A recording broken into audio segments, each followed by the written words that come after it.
O som da música eletrônica pulsava forte dentro do bar sofisticado no centro de São Paulo. Luzes coloridas se moviam pelo ambiente, refletindo nos copos de vidro, nas garrafas caras alinhadas atrás do balcão e nos rostos jovens que riam alto, brindavam sem parar e se comportavam como se o mundo não tivesse consequências. Era início da tarde, mas ali dentro o tempo parecia suspenso. Para aquele grupo, não importava se era dia ou noite, enquanto houvesse dinheiro, nada mais importava. No meio da mesa mais disputada do bar estava Lucas Célico. Camiseta de marca, relógio caro no pulso, sorriso confiante no rosto. Ele levantava o copo enquanto os amigos gritavam seu nome. Para eles, Luca não era apenas um amigo. Era o filho de Kaká. Um sobrenome que abria portas, pagava contas e garantia status automático. Hoje é por minha conta. Luca gritou, jogando o braço para o alto. Risos, aplausos, celulares sendo levantados para gravar stories. Alguém comentou em voz alta. Ser filho de Kaká é outra vida, irmão. Luca sorriu, orgulhoso. Aquilo alimentava seu ego como combustível. Ele já estava acostumado a ser o centro, a nunca ouvir não, a viver em um mundo onde tudo parecia garantido. Até que a porta do bar se abriu. Ninguém percebeu de imediato. O lugar continuava barulhento, a música alta, os copos batendo. Mas, aos poucos, alguns olhares começaram a se desviar. Um sussurro aqui, outro ali. Espera, aquele ali não é? O homem entrou devagar. Não estava vestido como um astro do futebol. Nada de roupas luxuosas, nada de entourage. Usava uma camisa simples, calça comum e tênis discretos. O rosto sério contrastava violentamente com o clima festivo do ambiente. Era Kaká. Ele parou por um segundo, observando a cena à sua frente. Viu o filho rindo alto, cercado de pessoas que ele nunca tinha visto antes. Viu as garrafas caras, o desperdício, a despreocupação absoluta. Seu olhar não demonstrava raiva. Era algo mais profundo. Era dor. Kaká caminhou até a mesa. Quando Luca finalmente o viu, franziu a testa, confuso. Pai, disse, rindo, meio bêbado. O que você está fazendo aqui? Veio fiscalizar minha diversão? Os amigos riram. Relaxa, Kaká, disse um deles. Seu filho sabe aproveitar a vida. Kaká não respondeu. Em vez disso, colocou lentamente um envelope grosso sobre a mesa, empurrando copos e garrafas para o lado. O barulho do papel batendo na madeira foi pequeno, mas suficiente para silenciar o grupo por um instante. Abre, disse Kaká, com voz firme. Luca ainda sorriu, achando que era algum tipo de brincadeira. Que drama é esse agora? Mas, ao abrir o envelope e começar a ler, o sorriso foi desaparecendo. Seus olhos percorriam as páginas com rapidez, depois voltavam, depois paravam. O silêncio se espalhou como um choque elétrico. O que é isso? Luca murmurou. Kaká olhou diretamente para o filho. São os documentos do bloqueio das contas. Venda de propriedades. Dívidas. Luca soltou uma risada nervosa. Para, pai. Isso não tem graça. Não é uma piada, Kaká respondeu. A música ainda tocava, mas parecia distante agora. Pessoas ao redor começaram a prestar atenção. Pai, olha em volta, Luca disse, irritado. Você tá me expondo. Você precisa ouvir isso agora, Kaká insistiu. Ouvir o quê? Kaká respirou fundo. Luca, nós estamos falidos. O bar inteiro pareceu congelar. Alguém derrubou um copo no chão. Outro engoliu em seco. Como é que é? Luca levantou da cadeira. Você tá louco? Não sobrou nada, Kaká continuou. A partir de hoje, você não tem mais acesso a dinheiro nenhum. Não tem mais carro. Não tem mais apartamento. Nada. Isso é algum tipo de castigo. Luca gritou, a voz ecoando pelo bar. Você enlouqueceu. É uma consequência, Kaká respondeu, sem elevar o tom. Luca sentiu o rosto queimar. Você faz isso aqui, na frente de todo mundo. Aqui é onde você vive agora, Kaká disse. Achei justo ser aqui. Um dos amigos tentou intervir. Kaká, com todo respeito, isso é coisa de família, não? Kaká virou o olhar para ele. Frio. Exatamente. Família. Luca tremia de raiva. Você tá tentando me humilhar. Não. Eu estou tentando te salvar. Luca riu, mas os olhos já estavam marejados. Me salvar do quê? Da vida boa. Do dinheiro que você mesmo me deu? Do vazio? Kaká respondeu. Do tipo de homem que você está se tornando. Aquilo foi o estupim. Você é um hipócrita. Luca gritou. Sempre pregou humildade, mas viveu cercado de luxo. E agora quer pagar de santo. O bar inteiro estava em silêncio. Você é um fracasso como pai. Luca continuou, fora de controle. Destruiu tudo. Você acabou com a minha vida. As palavras cortaram Kaká por dentro, mas ele não reagiu. Se é assim que você se sente, disse apenas, então hoje começa a sua vida sem nada do que eu construí. Luca empurrou a cadeira para trás. Some da minha frente. Kaká olhou o filho uma última vez, os olhos cheios, mas firmes. Um dia você vai entender. E saiu, sozinho. Do lado de fora, o sol de São Paulo continuava brilhando, indiferente ao caos que acabará de acontecer. Luca ficou parado no meio do bar, sentindo algo estranho crescer dentro dele. Não era só raiva, era medo. Os amigos começaram a se afastar. Cara, melhor você resolver isso, disse um. Deve ser só drama, comentou outro, já pegando o celular. Poucos minutos depois, Luca estava sozinho. Tentou usar o cartão. Recusado. Tentou acessar o aplicativo do banco. Conta bloqueada. Tentou ligar para alguém. Ninguém atendeu. O luxo havia evaporado em questão de minutos. Ele saiu do bar cambaleando, o som da música ficando para trás. Pela primeira vez, São Paulo parecia grande demais, barulhenta demais, fria demais. Isso não é real, murmurou. Mas era. E aquela era apenas a primeira queda. Luca acordou com um silêncio estranho. Não era o silêncio confortável de um quarto climatizado, isolado do mundo, com cortinas grossas e colchão macio. Era um silêncio cru, interrompido apenas pelo barulho distante de carros passando na rua e pelo rangido de um ventilador antigo tentando vencer o calor da manhã. Ele abriu os olhos devagar. O teto era baixo, com pequenas manchas de umidade. A luz entrava por uma janela estreita, sem cortinas, iluminando um quarto simples demais para alguém que, até poucos dias antes, dormia em camas maiores do que aquele espaço inteiro. Por alguns segundos, Luca não se moveu.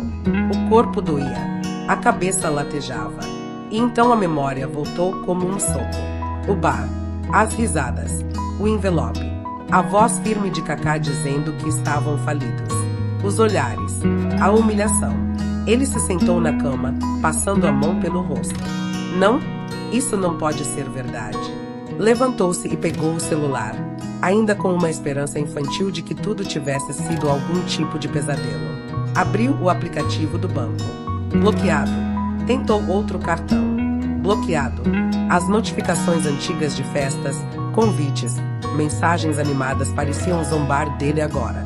Luca desceu a lista de contatos, escolhendo alguns nomes que, até pouco tempo atrás, garantiam respostas imediatas. Ligou para um. Chamou. Caixa postal. Ligou para outro. Agora não. Depois falo. Respondeu uma voz apressada, antes de desligar. Luca jogou o celular na cama. Saiu do quarto e entrou na sala pequena da casa onde agora estava. Um sofá gasto, uma mesa simples, poucos móveis. O cheiro de café fraco pairava no ar. A mãe estava sentada à mesa, mexendo o açúcar na xícara com movimentos lentos. O rosto estava cansado, mas ainda havia doçura no olhar quando o viu. Bom dia, filho. Luca não respondeu de imediato. Onde está o pai? Perguntou, seco. Saiu cedo, respondeu ela. Foi trabalhar. A palavra ecoou na cabeça de Luca. Trabalhar. Trabalhar onde? Ele perguntou, incrédulo. Num depósito, carregando mercadorias. Luca riu, mas não havia humor algum ali. Você está falando sério? Estou. Ela respondeu calmamente. É o que temos agora. E você acha isso normal? Ele elevou o tom. Depois de tudo o que ele construiu, ela respirou fundo. Eu acho que o seu pai está fazendo o que precisa ser feito. Precisa ser feito para quem? Luca rebateu. Para ele pagar de humilde. Ela levantou os olhos. Cuidado com a forma como fala do seu pai. Luca virou o rosto, irritado. Eu não vou ficar aqui, disse, pegando a mochila. Vou resolver minha vida. Luca, ela tentou dizer algo, mas ele já tinha saído. O sol de São Paulo queimava quando Luca pisou na rua. O calor parecia mais agressivo do que nunca. Ele caminhou sem rumo por alguns minutos até chegar ao prédio onde morava antes. O porteiro o reconheceu. Bom dia, senhor Luca. Abre aí, Luca disse, tentando manter a postura. O porteiro hesitou. Senhor, houve uma ordem da administração. Seu acesso foi suspenso. O quê? Luca se aproximou do balcão. Você sabe quem eu sou? Sei, respondeu o homem, desconfortável. Mas eu só cumpro ordens. Luca sentiu o rosto queimar de vergonha. Isso é ridículo. Lamento. Ele saiu dali com o coração acelerado. Foi até a garagem onde ficava o carro que dirigia. Vaga vazia. Luca bateu com a mão no ar, frustrado. Não. Pegou o celular novamente, tentando manter o controle. Abriu um aplicativo de transporte. Solicitou uma corrida. Pagamento recusado. Cancelado. Ele ficou parado por alguns segundos, sem saber o que fazer. Foi então que percebeu algo assustador. Pela primeira vez na vida, não tinha para onde ir. Caminhou até uma lanchonete simples e pediu um salgado e um refrigerante. Quando foi pagar, o cartão não passou. Você tem dinheiro? Perguntou o atendente. Luca procurou nos bolsos. Nada. Desculpa, murmurou, saindo apressado sob o olhar desconfiado das pessoas. A cidade, que antes parecia feita para ele, agora o rejeitava em cada esquina. Depois de horas andando, Luca chegou a um bairro afastado, onde casas simples se alinhavam em ruas estreitas. Ali ficava a casa antiga da família, onde Cacá e a esposa haviam se mudado temporariamente. Ele entrou sem bater. Cacá estava sentado à mesa, vestindo roupas de trabalho, com as mãos sujas e o rosto cansado. Luca parou, chocado. É isso mesmo? Perguntou, apontando para o pai. Você virou isso? Cacá levantou os olhos lentamente. Bom dia, Luca. Não me chama assim, Luca explodiu. Você acabou com tudo. Com a minha vida. Com a da mamãe. Eu não acabei com nada, Cacá respondeu, sereno. Você só está vendo agora o que sempre existiu fora da sua bolha.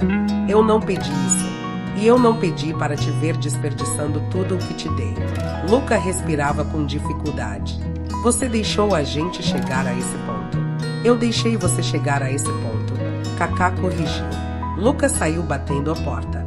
Naquele mesmo dia, decidiu procurar trabalho. Entrou em lojas, restaurantes, empresas pequenas. Em todas, a resposta era parecida. Não estamos contratando. Você tem experiência. Esse tipo de trabalho é pesado. Em uma loja, o gerente o reconheceu. Você não é o filho do Cacá. Luca assentiu. E o que você está fazendo aqui? Procurando emprego. O gerente riu. Você não vai durar uma semana. Aquilo doeu mais do que um não. Ao final do dia, exausto e humilhado, Luca viu um anúncio colado num poste. Precisa-se de ajudante para carga e descarga. Pagamento diário. Ele ligou. Horas depois, estava em um galpão abafado, carregando caixas pesadas. O suor escorria pelo rosto, os braços tremiam. Ninguém ali se importava com quem ele era. Era só mais um. Quando o dia terminou, o encarregado jogou algumas notas amassadas na mão de Luca. Isso é tudo? Luca perguntou. Quer reclamar? Tem fila. Luca ficou em silêncio. Voltou para casa andando, com dores pelo corpo inteiro. Quando chegou, encontrou Cacá sentado na varanda, em silêncio. Você fez isso de propósito, Luca disse, a voz amarga. Quis me ver assim. Cacá levantou-se devagar. Eu quis te ver vivo. Vivo? Luca riu, cansado. Isso não é viver. É aprender, respondeu Cacá. Luca entrou na casa sem responder. Naquela noite, deitado no quarto simples, com os músculos queimando, Luca percebeu algo que nunca havia sentido antes. Medo. Medo de não conseguir. Medo de não ser ninguém. Medo de ter vivido uma mentira. E, mesmo sem admitir, uma pergunta começou a se formar dentro dele. E se meu pai estiver certo? Mas ele ainda não estava pronto para aceitar. A queda continuava. Os dias seguintes foram os mais longos da vida de Luca. O corpo ainda doía do trabalho pesado, mas agora a dor não era apenas física. Havia um peso constante no peito, uma sensação de estar sempre atrasado em relação ao mundo.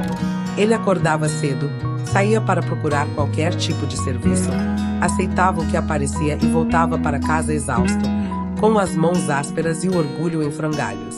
A casa antiga parecia ainda menor à noite. O ventilador girava lentamente, empurrando o ar quente de um lado para o outro. O som da televisão vinha baixo da sala, quase sempre ligado apenas para quebrar o silêncio. A mãe de Luca sentava-se no sofá com frequência, as costas apoiadas em almofadas improvisadas, os olhos fechando mais cedo do que antes. Luca começou a perceber coisas que nunca havia notado. O modo como ela respirava com mais dificuldade depois de subir poucos degraus. As pausas longas antes de levantar da cadeira. O jeito como escondia o cansaço atrás de um sorriso forçado. Mãe, você está bem? Ele perguntou certa noite. Estou, meu filho. Ela respondeu, passando a mão pelo rosto. Só cansada. Mas Luca sabia que não era só isso. Kaká também parecia diferente. Chegava cada vez mais tarde, com o corpo coberto de poeira, os ombros caídos.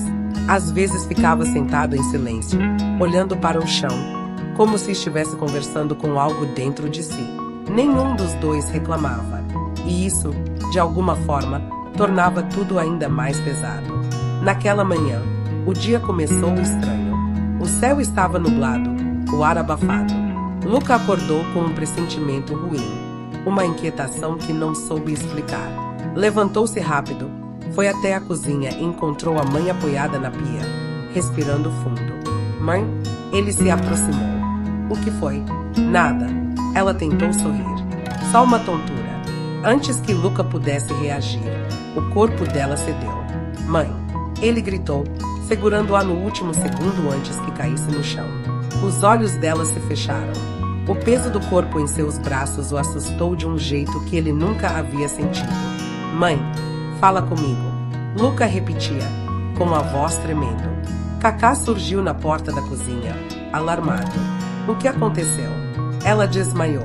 Luca respondeu, desesperado. Pai! Ela não responde. Kaká não pensou duas vezes. Liga para o resgate agora.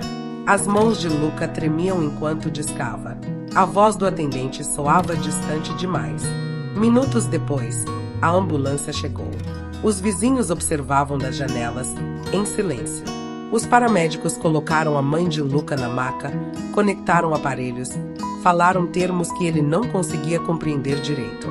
Ela precisa ir para o hospital agora, disse um deles.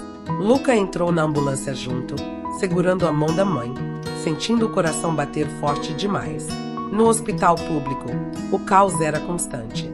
Pessoas sentadas no chão, corredores cheios, vozes ecoando. A mãe foi levada rapidamente para dentro, e Luca ficou do lado de fora, andando de um lado para o outro, com o estômago embrulhado. Kaká chegou minutos depois. O que disseram?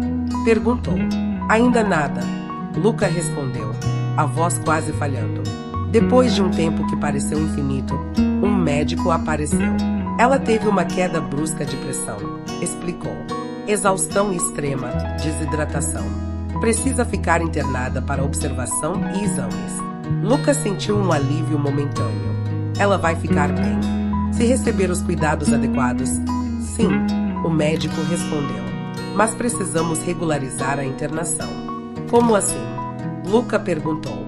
Algumas despesas precisam ser pagas para garantir o tratamento contínuo. O médico disse o valor. Para Luca, aquele número soou como uma sentença. Eu não tenho isso. Ele balbuciou. Então procure algum familiar, algum responsável, disse o médico, já se afastando. Luca ficou parado, sem reação. Tentou ligar para pessoas que, até pouco tempo atrás, se diziam amigos. Cara, agora não dá. Estou cheio de problemas. Depois a gente conversa. O depois nunca vinha. O tempo passava e a angústia crescia. Uma enfermeira se aproximou. Precisamos do pagamento inicial, disse, com cuidado. Caso contrário, o atendimento pode ser interrompido.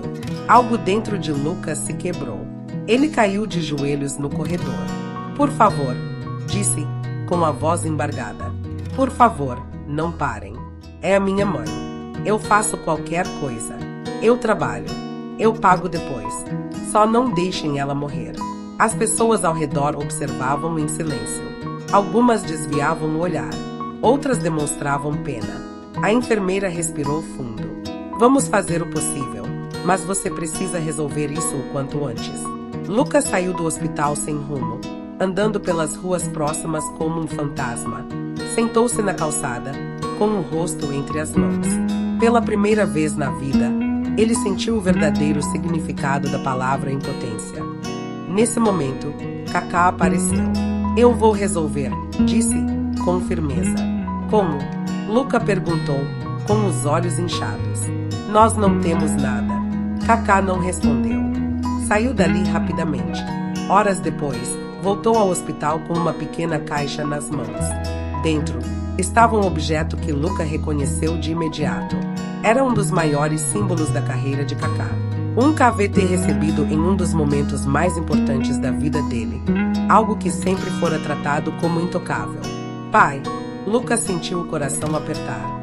O que você vai fazer?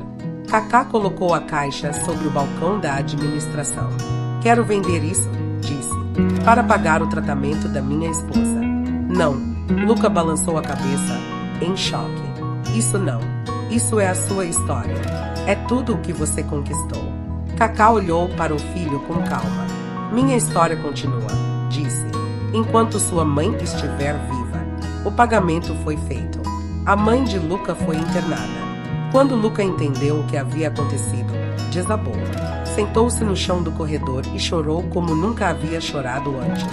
Não era apenas medo. Era vergonha. Era arrependimento. Era a dor de perceber, tarde demais, o quanto havia sido cego.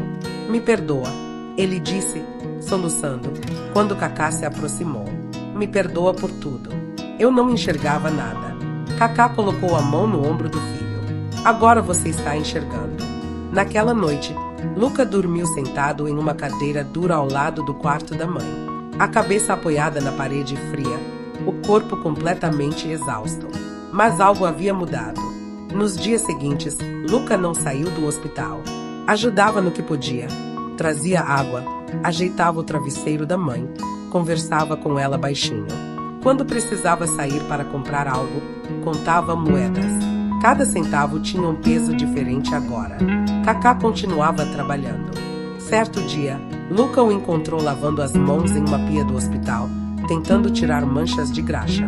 Eu nunca imaginei que você fosse passar por isso, Luca disse, com a voz baixa. Eu também não, Kaká respondeu. Mas algumas lições só vêm quando a dor é real. Luca assentiu. Pela primeira vez, não havia raiva, apenas respeito. E, mesmo sem saber, aquele era o verdadeiro começo da mudança. Amanhã nasceu diferente naquele dia. Não havia sirenes, nem passos apressados no corredor do hospital. O quarto estava silencioso, iluminado por uma luz suave que entrava pela janela alta. O monitor ao lado da cama marcava um ritmo estável, quase reconfortante. A mãe de Luca dormia tranquilamente, o rosto mais sereno do que nos dias anteriores. Luca estava sentado ao lado da cama, com os braços apoiados nas pernas, olhando para ela havia minutos sem se mover. O cansaço ainda estava ali, mas agora misturado com algo novo. Não era mais desespero, era reflexão. Ele pensava em tudo o que tinha acontecido nas últimas semanas. A queda no bar, o dinheiro que desapareceu, os amigos que sumiram, o trabalho pesado, a vergonha, o hospital e, acima de tudo, a imagem do pai entregando aquele KVT. Algo que representava toda uma vida, sem hesitar, apenas para salvar a mulher que amava. Luca passou a mão pelo rosto, respirou fundo. Naquele momento, Kaká entrou no quarto devagar. Ela dormiu bem, disse ele, em voz baixa. Dormiu? Luca respondeu. O médico disse que ela está melhorando. Kaká assentiu, aliviado. Eu vou ali fora resolver umas coisas, disse. Volto já. Pai, Luca chamou antes que ele saísse. Kaká virou-se.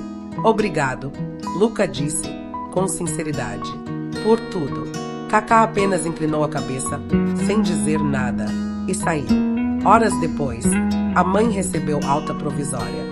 Ainda precisaria de acompanhamento, mas já podia voltar para casa. Luca ajudou a arrumar as poucas coisas, colocou a bolsa no ombro e saiu com ela devagar pelo corredor.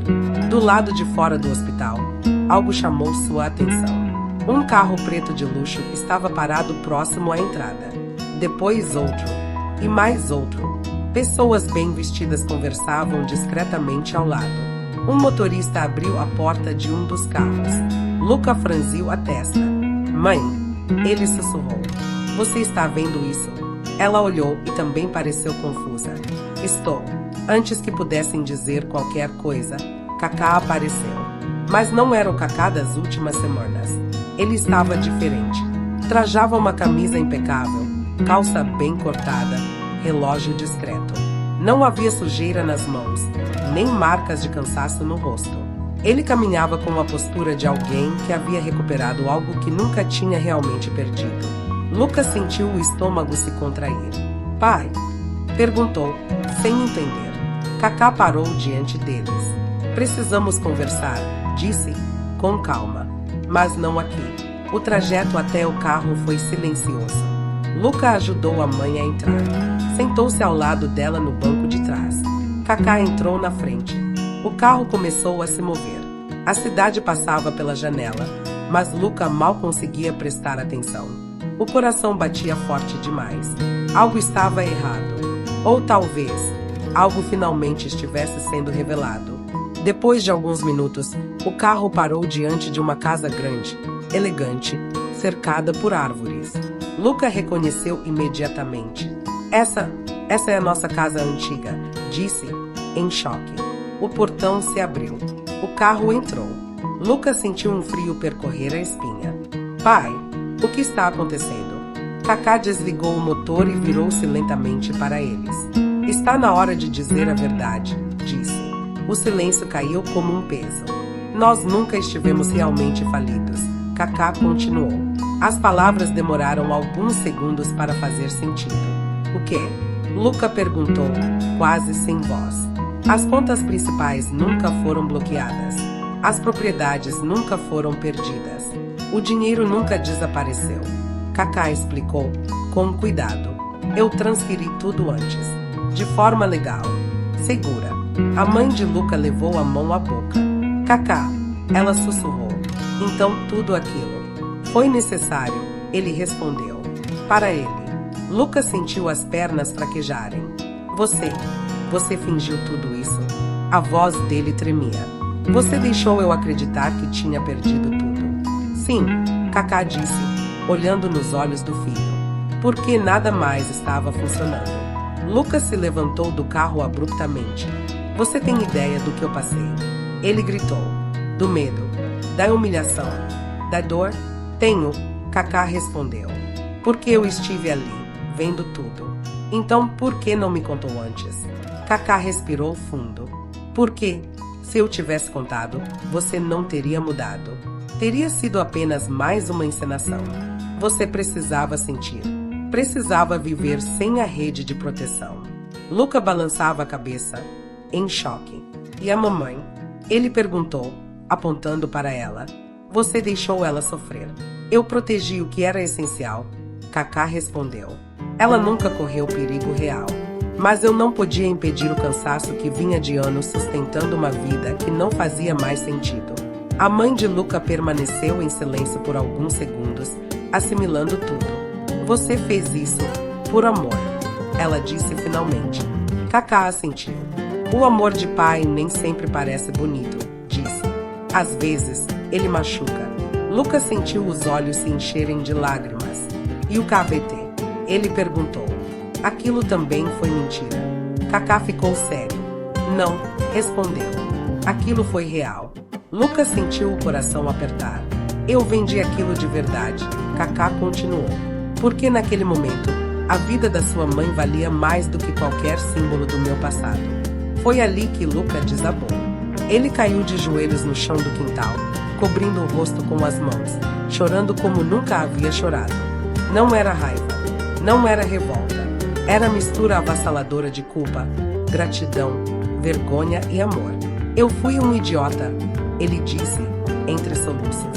Eu não merecia nada disso. Kaká se aproximou e colocou a mão no ombro do filho. Você não precisava merecer, disse. Precisava aprender. Lucas levantou o rosto, os olhos vermelhos. E se eu não tivesse mudado? Perguntou. E se eu tivesse continuado o mesmo? Kaká respondeu com sinceridade. Então eu teria falhado como pai. Mas eu precisava tentar. Lucas ficou em silêncio. Naquele momento, ele entendeu algo fundamental. Tudo o que havia vivido não era punição. Era um último ato de amor. Os dias seguintes marcaram um novo começo. Lucas não voltou à vida antiga. Mesmo com o acesso ao dinheiro restaurado, ele continuou trabalhando por um tempo. Continuou acordando cedo. Continuou ajudando em casa. Mas agora, com um propósito diferente. Uma ideia começou a tomar forma. Ele lembrava dos homens do galpão, dos jovens sem perspectiva, das conversas rápidas durante o intervalo, das histórias de vidas desperdiçadas por falta de orientação. Pai, Lucas disse certa noite, eu quero fazer algo. O quê? Kaká perguntou. Quero criar um projeto. Para jovens como eu era. Para mostrar que o dinheiro não salva ninguém. Que fama não constrói caráter. Kaká sorriu, orgulhoso. Então faça, disse, e eu vou estar ao seu lado. Meses depois, em um bairro simples de São Paulo, um espaço foi inaugurado. Não era luxuoso, mas era real. Ali, jovens aprendiam ofícios, falavam sobre escolhas, ouviam histórias que ninguém tinha coragem de contar. Lucas não se colocava como herói. Ele se colocava como exemplo de erro. Eu caí, dizia ele. E só caí porque sempre achei que alguém iria me segurar. Kaká observava tudo à distância, discreto, sem interferir. Ele não precisava mais ensinar. O filho havia aprendido. Ei! Enquanto a câmera se afastava lentamente daquela cena, uma voz surgia em off, suave, reflexiva. Às vezes, o maior ato de amor de um pai não é proteger o filho da queda, mas permitir que ele caia, para que aprenda a se levantar. A imagem final mostrava Lucas e Kaká caminhando lado a lado, sem palavras, apenas em silêncio. E então, a mensagem final aparecia na tela. Se esta história tocou você, curta, compartilhe e comente. E siga o canal para mais histórias reais, mensagens de vida e lições profundas com ídolos do esporte e pessoas famosas. Porque algumas histórias não são apenas para serem assistidas, são para serem sentidas e lembradas.